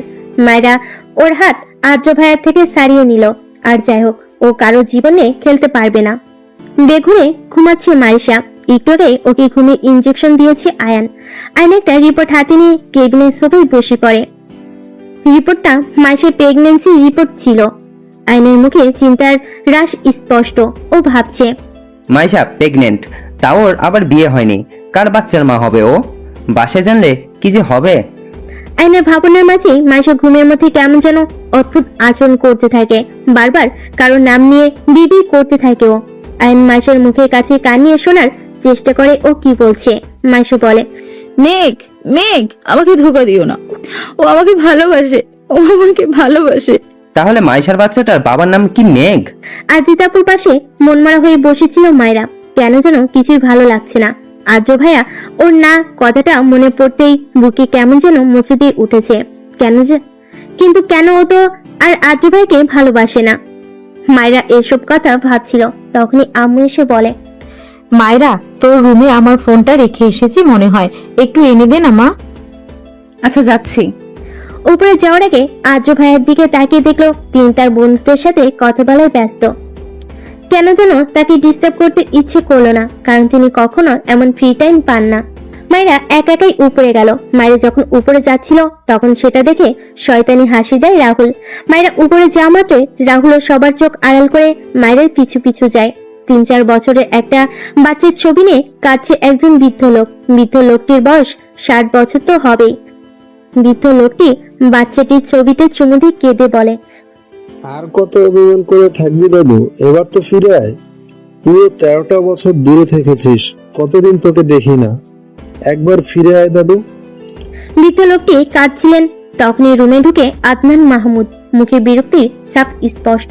তিনি বিড়বিড় করে পড়লেন, আজ এই বুড়োকে কি বাহানা দিব কে জানে। আদনান মাহমুদকে দেখা মাত্র বৃদ্ধ লোকটি তার চোখের পানি মুছে আশার আলো নিয়ে তার দিকে তাকিয়ে জিজ্ঞেস করে, কোনো খবর পেলি সুহার আদনান? তিনি ন্যাকা কান্না করে বলে, না বাবা, অনেক করেছি, সোহার কোনো খোঁজ পেলাম না। বৃদ্ধ লোকটির আশার আলো যেন নিমিষেই নিভে যায়। আম্মুর ফোন নিয়ে রুম থেকে বের হতে যাচ্ছিল মায়রা। তখনই রাহুল রুমে ঢুকে দরজা লক করে ওর দিকে অদ্ভুত ভাবে তাকায়। রাহুলের এমন দৃষ্টিতে ওর প্রচন্ড ভয় হচ্ছে। রাহুলকে দেখেও জিজ্ঞেস করলো, আপনি এখানে কেন? মজা নিতে এসেছি বলে রাহুল ওর দিকে এগিয়ে আসছিল। ও বুঝতে পারলো তার কোনো খারাপ উদ্দেশ্য আছে। মায়েরা চিৎকার দিতে যাবে তার আগে উনি এসে ওর মুখ চেপে ধরে। ভয়ে থরথর করে কাঁপছে মায়েরা। বারবার আর্য ভাইয়ের কথা মনে পড়ছে ওর। রাহুল ওর গাউনের 2 হাতা টান দিয়ে ছিঁড়ে ফেলে। তিনি এত জোরে টান দিয়েছিল যার ফলে 2 হাত দিয়ে রক্ত বেয়ে পড়তে থাকে। মাইশার জ্ঞান আসা মাত্রই ও মেঘের নাম ধরে একটা চিৎকার দেয়। আয়ন জলদি করে মাইশার কাছে গিয়ে জিজ্ঞেস করে, মাইশা কি হয়েছে, চেঁচাচ্ছিস কেন? খারাপ স্বপ্ন দেখেছিস? মাইশা কিছু বলতে যাবে তার আগেই ওর খেয়াল হয় ও আয়নকে দেখে ভরকে যায়। মাইশা বলে, ভাইয়া আপনি? রাস্তায় তুই আমার গাড়ির সামনে সেন্সলেস হয়ে গেছিলি, তারপর তোকে হসপিটালে নিয়ে আসি। কিন্তু তুই রাস্তার মাঝখানে কি করছিলি? আসলে আমি মাইশা, তুই প্রেগনেন্ট। কার বাচ্চা এটা? মাইশা বুঝতে পারে আয়ন সব জেনে গেছে, কান্না করে দেয় ও। কান্না না করে বল, না হলে আমি বুঝবো কি করে? আর তাছাড়া এই খবর যদি বাসায় জানে তাহলে কি হবে বুঝতে পারছিস? আয়ান ভাইয়া আসলে কানের কারণে কথা বলতে পারছে না মাইশা, ও আয়নকে কি বলবে বুঝতে পারছে না। অক্সিজেন মাস্ক পরিয়ে রাখা হয়েছে মেঘকে, ওর অবস্থা বেশ খারাপ। ব্রেন টিউমারের সেকেন্ড স্টেজে আছে মেঘ। কিছুদিন পর মেঘের কেবিনের দরজা খুলে হুড়োহুড়ি করে প্রবেশ করে মেঘের বোন আর ফ্রেন্ড। মেঘের এই অবস্থা দেখার পর কান্না করে দেয় মেঘলা। মেঘলা মেঘের পাশে বসে জিজ্ঞেস করে, মেঘ, কিভাবে হলো এসব? আমাদের জানানোর প্রয়োজনও মনে করলি না। মেঘ আস্তে করে চোখ খুলে মেঘলার দিকে তাকায়। আমি নিজেও কয়েকদিন আগে জানতে পেরেছি, তোকে কিভাবে বলবো আপু? মাইশা কই? কেমন আছে ও? মাইশা তো প্রেগনেন্ট ছিল, ওকে কি বলেছিস? মেঘ সব খুলে বলে যে ও মাইশের সাথে কি ব্যবহার করেছে আর কি বলে। সবকিছু শোনার পর মেঘলা মেঘের গালে একটা থাপ্পড় দেয়। থাপ্পড় দেওয়ার ফলে মেঘের নাক দিয়ে রক্ত পড়তে থাকে। মেঘলার হাজবেন্ড ফারিস এসে মেঘলাকে ধরে বলে, মেঘলা, তুমি পাগল হয়ে গেছো? মেঘের এই স্টেজে ওকে তুমি মারছো কেন? তাহলে কি করব তুমি বলো? মাইশা প্রেগনেন্ট, ওকে এই স্টেজে এতটা স্ট্রেস দিল কেন? এতে ওর ওপর কতটা এফেক্ট হতে পারে মেঘের কোনো আইডিয়া আছে? আমি মরে গেলেও আইন ওকে ঠিকই সামলাতে পারবে। মেঘলা আর ফারিস কিছুটা চমকে বলে, আয়ানকে? আদ্র ফোনে কথা বলে স্টেজের দিকে তাকিয়ে দেখে মায়েরা নেই। আদ্রর বুকে মোচড় দিয়ে ওঠে। ও আশেপাশে তাকিয়ে মায়েরাকে খুঁজতে চেষ্টা করে, কিন্তু কোথাও পায় না মায়েরাকে। রাহুল মায়ের ড্রেসের চেনে হাত দিবে তার আগেই ও রাহুলের হাতে কামড় দিয়ে আদ্র ভাইয়ের নাম ধরে জোরে একটা ডাক দেয়। আদ্র তখন ওই রুমের পাশ দিয়ে যাচ্ছিল। মায়েরার গলার আওয়াজ শুনে জলদি করে রুমের দিকে এগিয়ে যায়, কিন্তু ডোর লক ছিল। আদ্রর কাছে ওই রুমের ডুপ্লিকেট চাবি ছিল। চাবি দিয়ে দরজা খুলে আদ্রের চোখ ছানা পড়া। আদ্রের রাগের কারণে কপালের রক ফুলে উঠেছে। আদ্র ভাইয়াকে দেখে মায়ের কলিজা ঠান্ডা হয়। ও রাহুলকে ধাক্কা দিয়ে আদ্র ভাইয়ের বুকে ঝাঁপিয়ে পড়ে। আদ্র ভাইয়াকে দেখে রাহুল তার হাতের বাঁধন আলগা করে দেয়, যার ফলে ওর তাকে ধাক্কা দিতে বেশি কষ্ট হয়নি। মায়েরা আদ্র ভাইয়াকে শক্ত করে জড়িয়ে ধরে কান্না করে দেয়। হাত পা প্রচন্ড পরিমাণে কাঁপছে ওর। আদ্র মায়ের অবস্থা দেখে মাথা কাজ করা বন্ধ করে দিয়েছে। ওর বারবার মনে হচ্ছে এই অবস্থার জন্য ও দায়ী। মায়েরার কান্নার আওয়াজে ফাংশনের বেশ মানুষ ওই রুমে উপস্থিত হয়। বাড়ির সবাইকে দেখে বেশ ভয় হচ্ছিল মায়েরার। কে জানে তারা কে কিভাবে বিষয়টা নিবে। এত মানুষ দেখে আদ্র ভাইয়া তার পরনের ব্লেজারটা খুলে ওকে পরিয়ে দিয়েছে। আম্মু এসে মায়েরাকে বলে, আম্মু কি হয়েছে তোর? ঠিক আছিস তুই? মায়েরা কি বলবে বুঝতে পারছে না। আশেপাশে মানুষজন সব বিড়বিড় করে বলছে, আহারে বেচারা, মেয়েটার অল্প বয়সে ইজ্জতটা গেল। তাদের কথা শুনে আদ্র ভাইয়া হুঙ্কার দিয়ে বলে, কিছু হয়নি মায়েরার, সময় মতো এসেছিলাম আমি। উল্টাপাল্টা কিছু বলবেন না আপনারা। আদ্র ভাইয়া কথাটি বলে তার শার্টের হাতা ফোল্ড করে রাহুলের দিকে এগিয়ে যায়। পুরো বাড়ি থমথমে হয়ে আছে। বাড়ির সবাই বেশ রেগে আছে।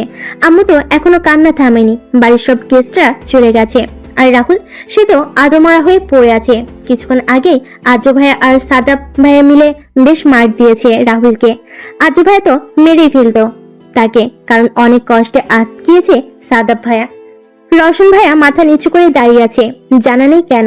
হয়তো এই ঘটনার জন্য তিনি নিজেকে দায়ী করছেন। রওশন ভাইয়া বলেন, সবকিছুর জন্য আমি দায়ী। আর যদি আমি রাহুলকে ইনভাইট না করতাম তাহলে এমন পরিস্থিতি আসতো না।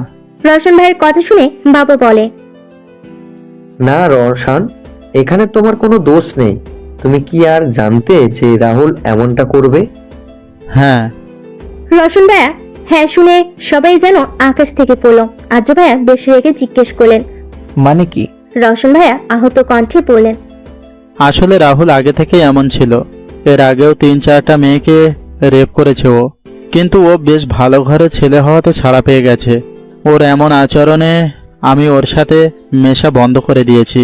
কিন্তু কাল হঠাৎ ও আমার পা ধরে মাপ চেয়ে বলে ও নাকি ভালো হয়ে গেছে, আগের মতো নেই। রাহুল আমার ছোটকালের ফ্রেন্ড ছিল, তাই ওকে ফিরিয়ে দিতে পারিনি। রওশন ভাইয়া কথাগুলো বলার সময় চোখ থেকে তার পানি গড়িয়ে পড়ে। আদ্র ভাইয়া রেগে রওশন ভাইয়ের কলার চেপে ধরে। আপনার আরেকটু খেয়াল রাখা উচিত ছিল। জানেন আজকে মায়েরার সাথে কি হতে পারতো? আর্য ভাইয়ের এমন আচরণে সবাই কিছুটা অবাক হলেও মায়েরা স্বাভাবিকভাবেই তার দিকে তাকিয়ে আছে। বড় আপু রেগে আর্য ভাইয়াকে ধমক দেন। তিনি বলেন, আদ্র কি করছো? এখানে রওশনের কোনো দোষ নেই। সব সমস্যার মূল রাহুল, আর ওর ব্যবস্থা আমি। বড় আপুর কথা শেষ না করতেই আর্য ভাইয়া বলে, খবরদার, রাহুলের যা করার আমি করব, কেউ ওকে টাচ করবে না। আর্য ভাইয়ের এমন রাগ মিশ্রিত কণ্ঠ শুনে বাড়ির সবাই কিছুটা ভয় পেল, কারণ তারা জানে আর্য ভাইয়ের রাগ চরম পর্যায়ে গেলে কি হয়। বড় আপু বলেন, আচ্ছা তোমার যা করার করো, আমরা কেউ কিছু বলবো না। আর্য ভাইয়া তার গার্ডদের ডেকে বললেন। একে নিয়ে যাও। গার্ডরা রাহুলকে টেনে হিঁচড়ে নিয়ে যায়। রাহুল টু শব্দ করলো না, কারণ সে সেন্সে নেই। মায়ের খুব খারাপ লাগছিল, তাই আম্মুকে বলল, আম্মু আমার ভালো লাগছে না, আমি রুমে যাব। আচ্ছা চলো। তোমার আশা লাগবে না, তুমি এখানে থাকো, আমি একটু একা থাকতে চাই। আম্মু মায়ের কথা শুনে কপালে একটা চুমু দিয়ে বললেন, আচ্ছা যাও। মায়েরা উঠে রুমের দিকে যাবে, তার আগে পায়ের ব্যথার কারণে পা ধরে নিচে বসে পড়লো। পায়ের দিকে তাকিয়ে দেখলো বস বড় একটা কাজ ঢুকে গেছে। আম্মু আব্বু সবাই এগিয়ে আসলেন ওর দিকে। আব্বু বলল, কি হয়েছে আম্মু? বাবা পায়ে কাজ ঢুকে গেছে। মায়ের কথা শুনে বড় আম্মু রেগে গিয়ে সার্ভেন্টদের ডেকে বললেন, কি কাজ করো তোমরা? ঠিকভাবে বাসাটা পরিষ্কার করতে পারো না? সার্ভেন্টদের মধ্যে একজন ডেকে বললেন, চুপ করো আর দেখো এখানে আরো কোনো কাচের টুকরো আছে কিনা। সার্ভেন্টরা জায়গা পরিষ্কার করতে লাগলো। আর্য ভাইয়া এসে মায়েরাকে কোলে তুলে নিলেন। মায়েরা তার দিকে অবাক হয়ে তাকিয়ে আছে। আশেপাশে তাকিয়ে দেখে সবে আর্য ভাইয়ার দিকে তাকিয়ে আছে। আর্য ভাইয়া ভুল কুচকে বললেন, এভাবে তাকিয়ে আছে কেন সবাই? তুই ওকে কোলে নিলি কেন? আমি ওকে রুমে নিয়ে ব্যান্ডেজ করে দিব। এমনিতেও ও তো এখন আর উপরে যেতে পারবে না। হ্যাঁ সেটাই ভালো, তুই মায়েরাকে ব্যান্ডেজ করে দিস, আর হ্যাঁ খেয়াল রাখিস যেন ও ব্যথা না পায়। বড় আম্মুর উদ্দেশ্যে কথাটি বলে আর্য ভাইয়া ওকে কোলে করে উপরে নিয়ে যান। মায়েরা লজ্জায় মাথা নিচু করে আছে, হাত পা প্রচন্ড কাঁপছে। এই প্রথম আর্য ভাইয়ের কোলে উঠলো মায়েরা, তাও বাড়ির সবার সামনে। ইস, কেন যে পায়ে কাজ ঢুকতে গেল, তাহলে হয়তো এতটা লজ্জার সম্মুখীন হতে হতো না।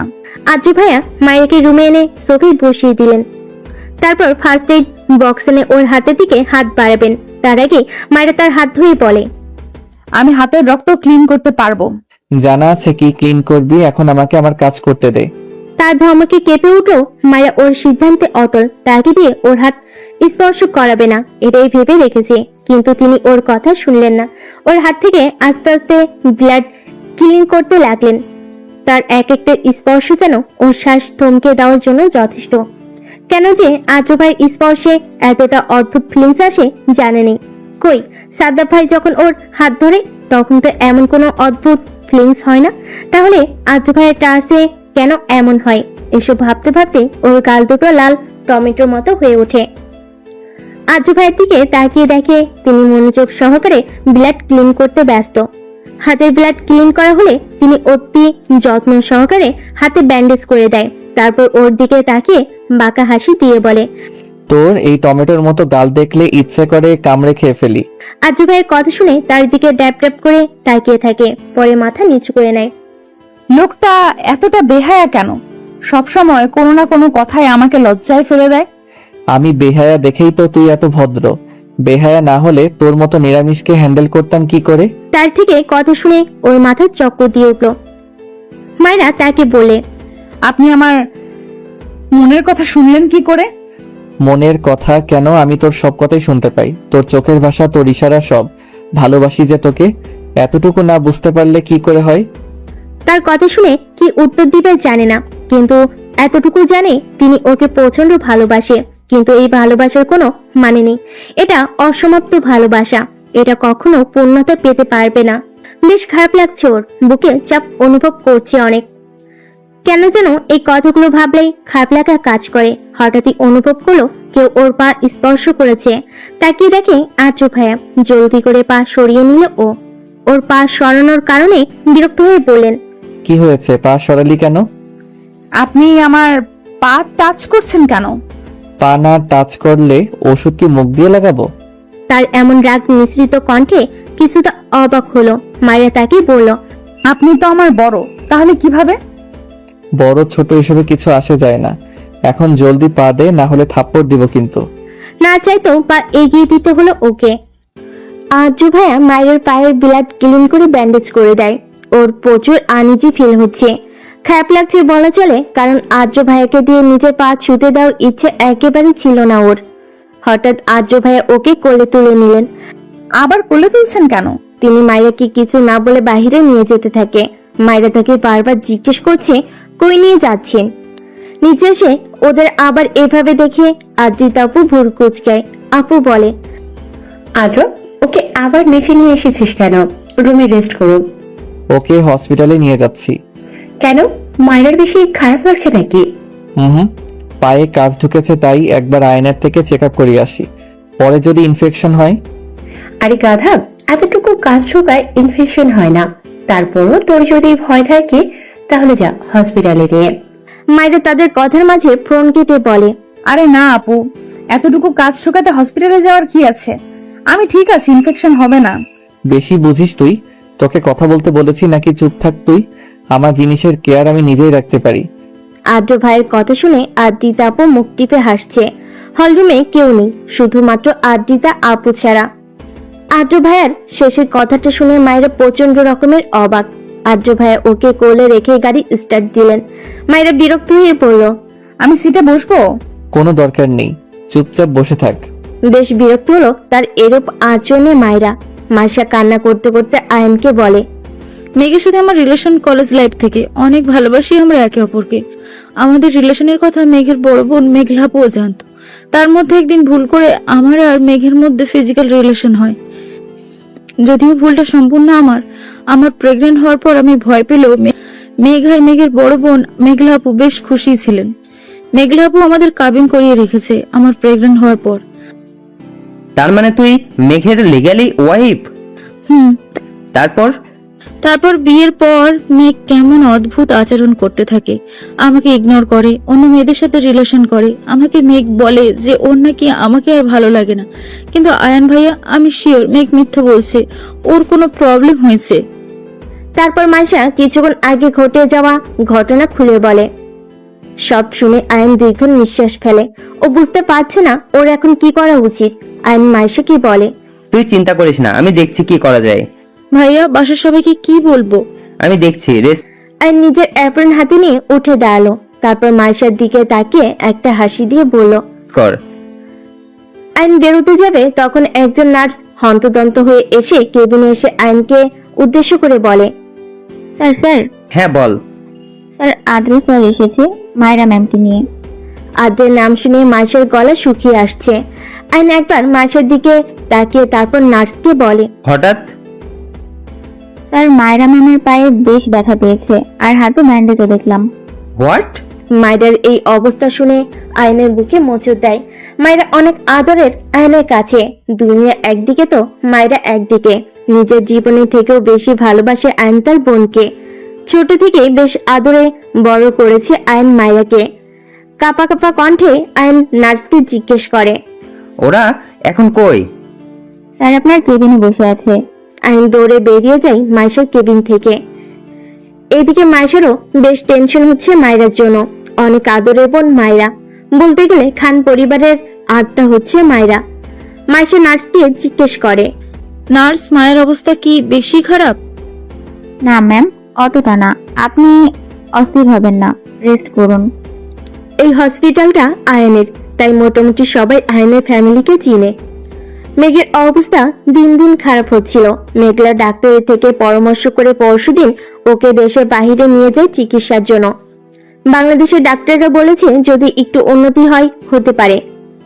তাই মেঘলা একটু আশা নেই বিদেশ পাড়ি দেয় ভাইকে নিয়ে। এখানে মেঘের যদিও একটু মত ছিল না, তারপর ও মেঘের বাচ্চার ওয়াদা দিয়ে ওকে বিদেশে চিকিৎসা করাতে নিয়ে যায়।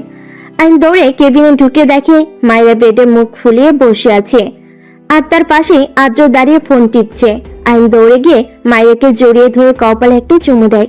ভাইয়ের এমন ভালোবাসা দেখে মুচকি হাসে আদ্র। ও মনে মনে ভাবে, কতটা লাকি আমার বউ, এত কেয়ারিং একজন ভাই পেয়েছে। আয়ানের মতো কেয়ার তো আমিও করতে পারবো না। ভাইয়ের কেবিনে বসেছিল মায়েরা, তখনই ভাই এসে জড়িয়ে ধরে ওকে। কালকে কই ছিলে ভাইয়া? ওর প্রশ্নটা শুনে ভাইয়া কেমন যেন আমতা আমতা করে বলতে লাগলেন। আয়ান ভাইয়া বলল, কালকে অনেক দরকারি একটা সার্জারি ছিল, তো তাই আসতে পারিনি। ও। আয়ান ভাইয়া আর্য ভাইয়ের দিকে তাকিয়ে জিজ্ঞেস করে, আদ্র, মায়েরার এমন অবস্থা কিভাবে হলো? মায়েরা ভীত দৃষ্টিতে আর্য ভাইয়ের দিকে তাকিয়ে আছে।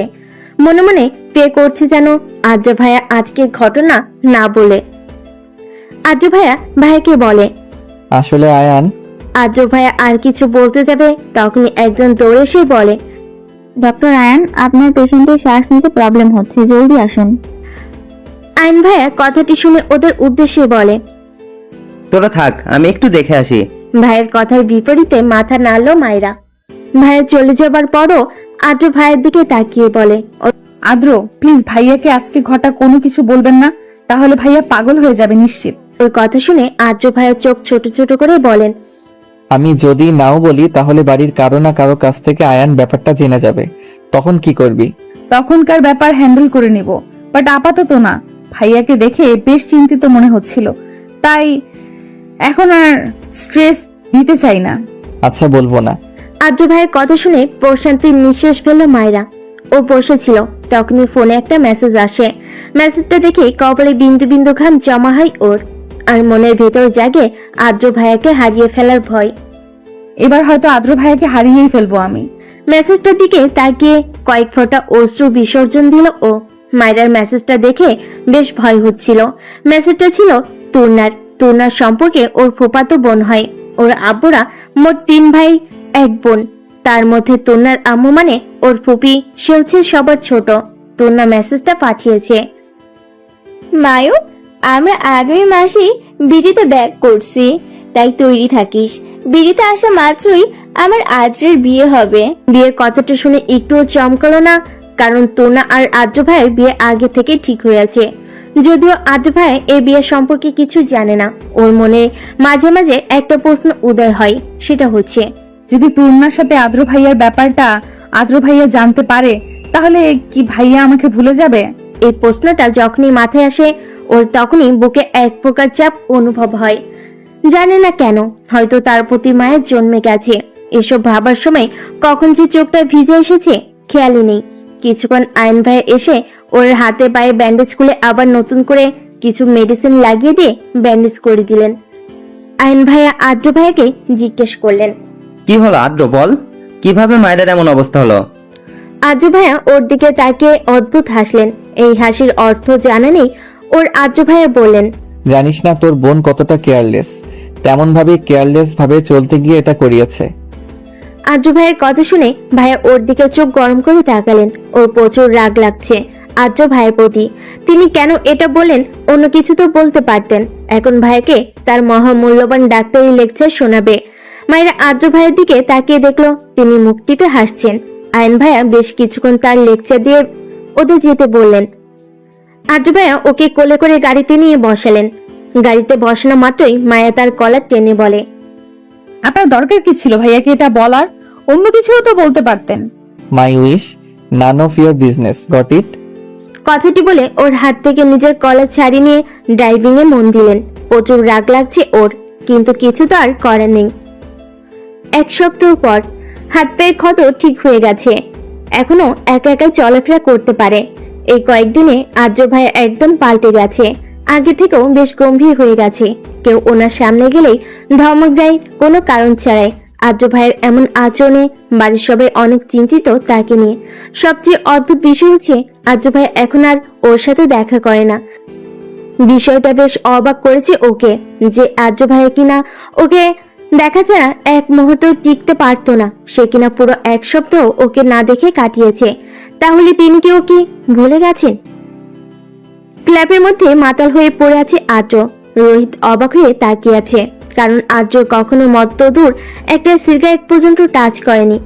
আদ্র একটার পর একটা মদের শেষ করছিল, তখন রোহিত আদ্রের কাছে এসে বলে, আদ্র, কি করছিস এসব? এত ড্রিঙ্ক করলে তো তোর হেলথের প্রবলেম হবে। কি হয়েছে তোর, একটু বলবি? এমন আচরণ করছিস কেন?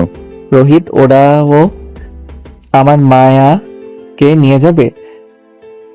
কারা নিয়ে যাবে মায়েরাকে? কি বলছিস তুই? ওর বাবা মা। কিন্তু কিভাবে? আমরা তো সব ঠিক করে দিয়েছি। আর তাছাড়া ওদের কাছে তো লিগালি নোটিশও নেই। আছে। মানে কি? কিভাবে? আদ্র আর কিছু বলার আগে রোহিতের কাঁধে ঢলে পড়ে। রোহিত আদ্রকে ধরে দেখে ও সেন্সে নেই। রোহিত দীর্ঘ নিঃশ্বাস ছেড়ে বলে, বেশি ড্রিঙ্ক করার ফল। জানালার ধারে বসে শূন্য আকাশ পানে চেয়ে আছে মাইশা, চোখে পানি। মাইশা এখন হোস্টেলে থাকে। যতদিন পর্যন্ত না বেবি হচ্ছে ততদিন পর্যন্ত এখানে থাকতে বলেছে আয়ান ওকে। বাড়ির সবাইকে ম্যানেজ করা শেষ। মাইশা আকাশের দিকে তাকিয়ে বলে ওঠে, মেঘ, আমি জানি তুমি আমাকে ভালোবাসো, কিন্তু কেন তুমি মিথ্যা বললে? আর কই চলে গেছো তুমি? একবার ফিরে এসো প্লিজ। তোমাকে ছাড়া আমাদের বাচ্চাকে কিভাবে বড় করব? রাতের বেলা বই নিয়ে হালকা ঘাটাঘাটি করছে মায়েরা। কালকে থেকে ক্লাস শুরু হবে, কিন্তু পরে একটু মন বসছে না। বারবার আদ্র ভাইয়ের কথা মনে পড়ছে। নিজের মনকে যত কন্ট্রোল করার চেষ্টা করে ততবারই আদ্র ভাইয়ের কথা মনে পড়ে। দরজা খোলার পর দেখে আদ্র ভাই রোহিত ভাইয়ের কাঁধে ভর দিয়ে আছে। ও কিছুটা ভয় পেয়ে গেল। ভয় পাওয়ার কিছু নেই, আদ্র ঠিক আছে। ড্রিঙ্ক করার ফলে জ্ঞান হারিয়েছে। ড্রিঙ্ক? কিন্তু ভাইয়া তো এসব। জানি আদ্র এসব খায় না। আসলে আজকে যে কি হয়েছে আমরা কেউই জানি না। রোহিত ভাইয়া বলে, একটু হেল্প করো, ওকে রুমে দিয়ে আসি। মাইরা আদ্র ভাইয়ের এক হাত নিজের কাঁধে তুলে নিয়ে তার রুমের দিকে নিয়ে গেল। টেবিলের উপর পা দিয়ে বসে আছে আদনান মাহমুদ। কিছুক্ষণ পর পর আবার সিগারেটে টান দিচ্ছে। তখনই একটা ছেলে এসে বলল, স্যার খবর আছে। বলো। স্যার, মেয়েটার খবর পেয়েছি। আদনান মাহমুদ টেবিল থেকে লাফ দিয়ে নেমে এসে বলে, কই তাকে? স্যার, বিডি ডিএমএ পড়ে। আদনান মাহমুদ বাঁকা হাসি দেয়। আদ্র ভাইকে বেডে শুয়ে দেওয়ার পর রোহিত ভাই চলে যায়। মায়েরা আদ্র ভাইয়ের পাশে বসে তার মাথায় হাত দিল। আদ্র ভাইয়ের দিকে তাকিয়ে এক ফোঁটা পানি গড়িয়ে পড়ল চোখ থেকে। কতটা বদলে গেছে আদ্র ভাইয়া। চেহারা সেই উজ্জ্বলতা নেই। আগে থেকে বেশ শুকিয়ে গেছেন তিনি।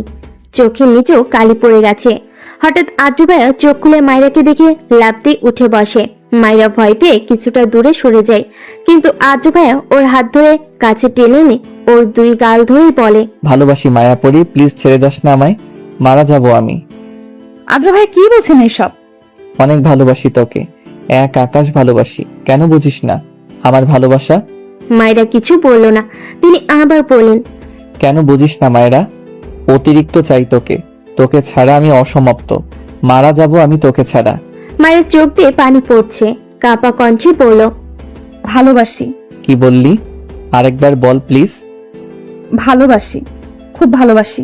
আদ্র ভাইয়া হাসলেন। মনোমুগ্ধকর তার হাসি। তিনি হেসে ওর সারা মুখে শব্দ করে চুমু খেলেন। সকালে স্নিগ্ধ আলো আর হিমশীতল বায়ু জানালার পর্দা ভেদ করে ভিতরে আসছে। হিমশীতল ঠান্ডা বাতাসের কারণে ঘুম ভেঙে যায় মায়রার।